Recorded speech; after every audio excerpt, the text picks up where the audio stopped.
ለነቢያቶች ካደረገው ግልጠተ መለኮት አንደኛው ነው። ሁሉም ለነቢያት የሚሰጠው ግልጠተ መለኮት አልቋል። ህልም ብቻ ለሰዎች ተትቷል ብለው ተናግረዋል። በህልማቸው አምላክ አላህ ሱብሓነሁ ወተዓላ እውነተኛውን መንገድ የሚያሳይባቸው ጊዜ ይኖራል።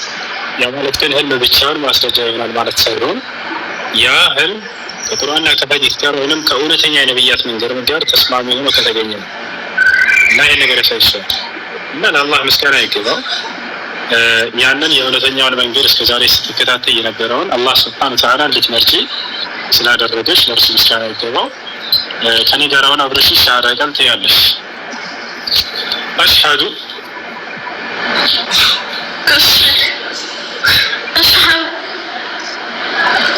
አላ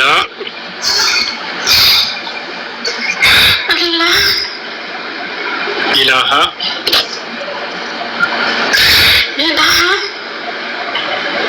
ኢለላህ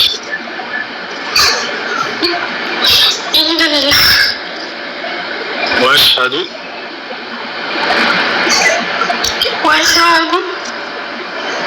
አነ ሙሐመደን ረሱሉላህ።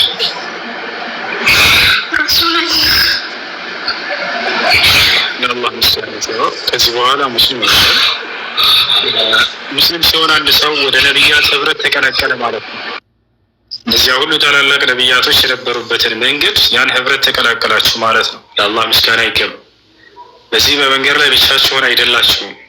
የዓለም ሰው አሁን ምድር ላይ ብቻችሁን እንደው ከበስተጀርባችሁ ቢሆንም እንኳን አንቱም መዐል አንቢያ ወአንቱም መዐል ሙርሰሊን ከነቢያት ጋር ናችሁ። ከዚያ በላይ ከአምላካችሁ ከአላህ ጋር ናችሁ። በእናንተና በአላህ መካከል ያለ አንድ ገመድ አለ። ያም ገመድ ኢስላም ይባላል። እርሱን እስከያዛችሁ ድረስ ከአምላካችሁ ጋር መሆናችሁን አትርሱ። ለዚህ ነው ነቢዩ ሙሐመድ ሰለላሁ ዐለይሂ ወሰለም ላ ተሕዘን ኢነላሀ መዐና ይላሉ። አትዘን፣ አብሽር፣ አላህ ከእኛ ጋር ነውና ይላሉ። አንተ መዐላሂ ወለው ኩንተ ወሕደክ መዱምተ ዐላ አስሲራጥ አልሙስተቂም ወዐላ አልኢስላም አልዐዚም። አንተ በታላቁ በኢስላም መንገድ ላይ እስከሆንክ ድረስ ከአምላክህ ከአላህ ጋር ነህ።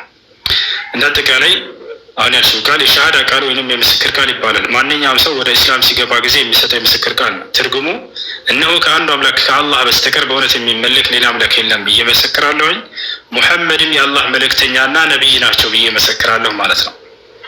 በየሁሉም ዘመናት ነቢያቶችን ይሄ ነበር ሲያስተምሩ የነበሩ። የትእዛዝ ሁሉ ፊተኛና መጀመሪያው አምላክ አንድና ብቸኛ ነው፣ በእርሱ ላይ አጋር የለውም ብለው ነበር የሚያስተምሩት። ታዲያ ነቢዩ ሙሐመድ ሰለላሁ ዐለይሂ ወሰለም በቀደሙት ነቢያት መንገድ ላይ ነውና የተላኩት። የመጀመሪያው ትእዛዝና መሰረት የዚህ እስልምና ሃይማኖት አምላክ አንድና ብቸኛ ነው፣ ከእርሱ በስተቀር ሌላ ማንም አምላክ የለም እያሉ ነበር የሚያስተምሩት። ገና በህዝቦቻቸው መካከል ሲነሱ ነቢ ሰለላሁ ዐለይሂ ወሰለም ቁሉ ላኢላሃ ኢለላህ ቱፍሊሑ ይሉ ነበር። ከአንዱ አምላክ በስተቀር በእውነት የሚመለክ ሌላ አምላክ የለም ብላችሁ መስክሩ ትድናላችሁ ይሉ ነበር። ታዲያ ይህ ነው እነሆ ከአላህ በስተቀር በእውነት የሚመለክ ሌላ አምላክ የለም፣ ሙሐመድም የእርሱ መልእክተኛና ነቢይ ናቸው ብዬ እመሰክራለሁ ማለት ነው። እሺ፣ አንድ ሰው እስልምናን በመቀበሉ ምን ያገኛል ወደሚለው ስንመጣ አንድ ሰው እስልምናን በተቀበለበት ቀን ያለፈ ኃጢአቱ ሁሉ ይሰረይለታል፣ ይማርለታል፣ ያለምንም ኃጢአት ይሆናል። ልክ ከእናቱ ወደ እንደወጣ ህፃን ልጅ ያለምንም ኃጢአት ይሆናል። ይህን አላህ በቁርአን ላይ ሲናገር ምን አለ?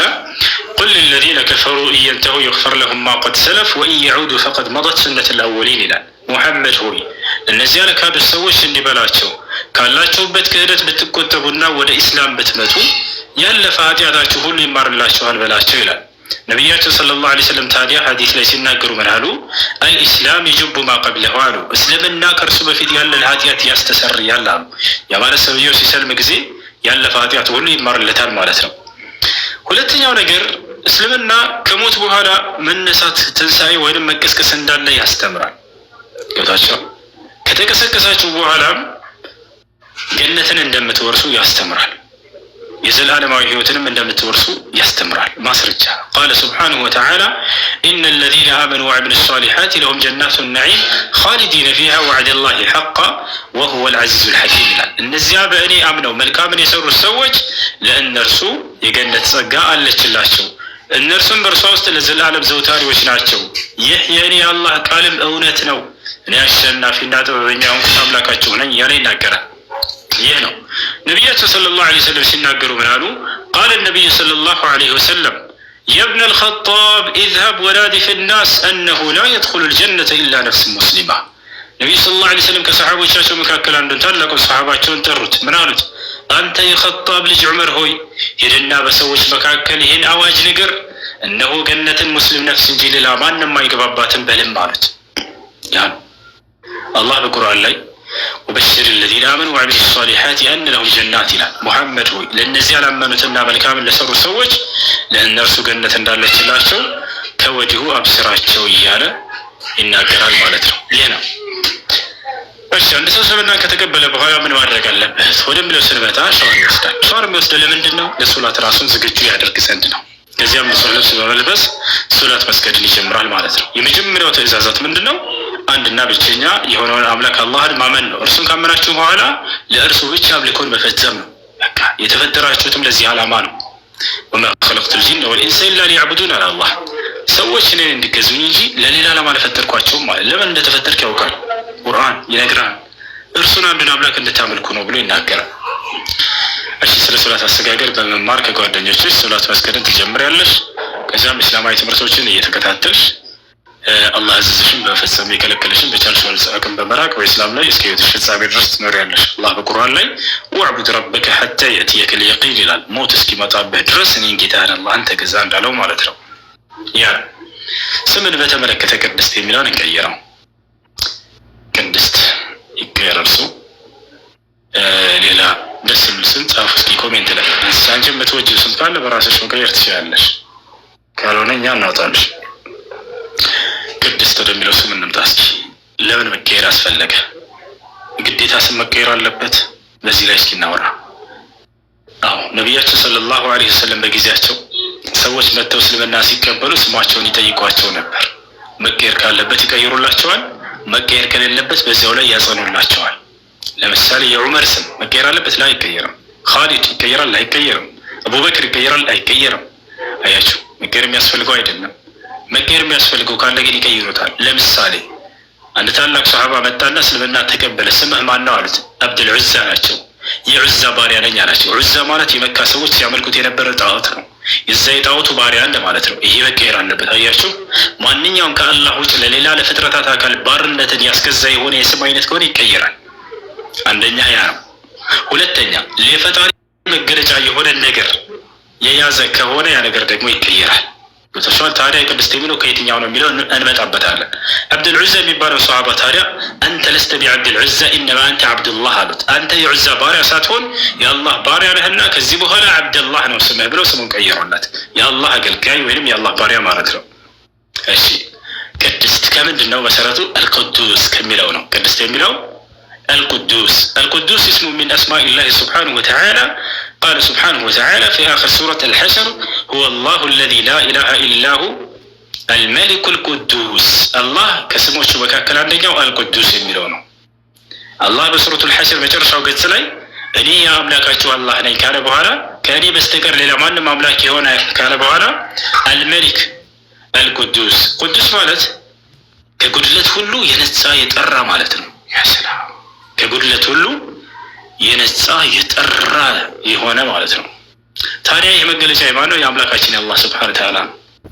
ቅድስት ወደሚለው ስንመጣ ጊዜ ደግሞ ቅዱስ የሚለው ቅድስት የሚለው ለሴት ሲደረግ ጊዜ ነው። ስለዚህ እኔ ከኃጢአት ከጉድለት ሁሉ የነጻ ሆነች ብሎ እንደመጠራት ነው። ስለዚህ ኃጢአት እስኪ ነፍስ የራስን ማጥራት ነው እና የሚሆነው ከአላህ ሱብሓነሁ ወተዓላ ውጭ ማንም ሰው የለምና በዚህ መጠራት ያለበት እርሱ ራሱ አምላክ አላህ ሱብሓነሁ ወተዓላ ነው። ቅድስት የሚለውን እንቀይረዋለን። ሀያት ይሆንልሽ ወይንስ መርየም ወይንስ አይሻ ወይንም ሐናን የትኛው ደስ ይልሻል? አንቺ ብረጭ። ቅድስት ብረጭ። በቃ ሀያት ይሁን። ሀያት እሺ። ከዚህ በኋላ እህታችን ግን ሀያት ነው ስምሽ። እንኳን ወደ ታላቅ ወደ ነቢያት ነገር ወደ ኢስላም መጣሽ ብለናል። ግሩፕ እንዲያስገቡሽ ልጆች አድሚኖች ውስጥ ያናግሩሻል። አድሚኖች ሴቶች ያናግሯት፣ ግሩፕ አስገቧት። ዚክራ ወይንም ፋኪያ የሚባሉ ልጆች ያስገቡሻል፣ ያናግሩሻል። አናግራቸው። እሺ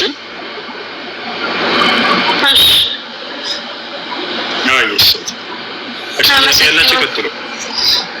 እሺ። አሰላሙ አለይኩም ወረህመቱላሂ ወበረካቱ።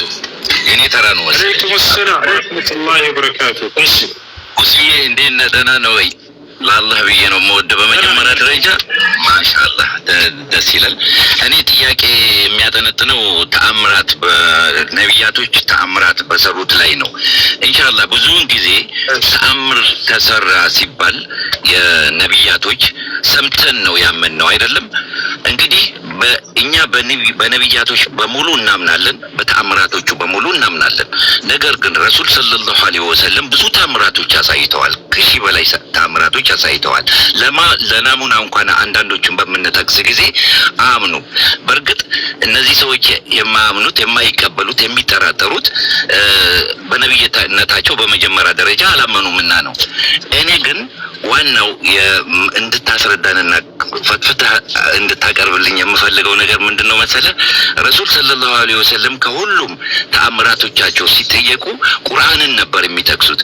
ምክንያቱም ቁርአን በአሁኑ ሰዓት ያለ ለወደፊት የሚኖር እስከ መጨረሻው ድረስ የሚታይ ተአምር ነው።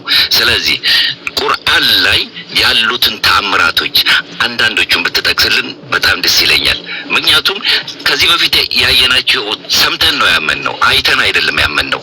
አሁን ግን ቁርአን ረሱል ሰለላሁ ዐለይሂ ወሰለም ቁርአን ነው ብለው ሲናገሩ የቁርአንን ተአምር እያየን ነው በአሁኑ ሰዓት። እና ብዙን ጊዜ የቁርአን ተአምር እንትና የሌላቸውን ነገሩን ለማሳጠር በቃ የቁርአንን ተአምር ግልጽ አድርግልህ አንዳንዶቹን ነገር በመጥቀስ።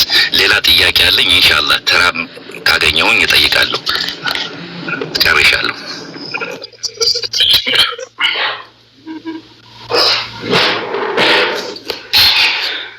እሺ ነብያችን ሰለላሁ ዐለይሂ ወሰለም ነብይ በተደረጉበት ዘመን በርካታ ሰዎች መጥተው የነብይነትን ማረጋገጫ ተአምር ማየት እንሻለን እያሉ እየጠየቋቸው በርካታ ተአምራቶችን ሰርተው አሳይተዋቸዋል። ታዲያ ከነዚያ ተአምራቶች መካከል ከሁሉም ነብያቶች የሚለያቸው ነገር ምንድነው? ሁሉም ነብያት በየዘመናቱ ተአምር ሲያሳይ በዘመኑ ላለው ህዝብ ታይቶ የሚያልፍ ነበር። የነብዩ እሺ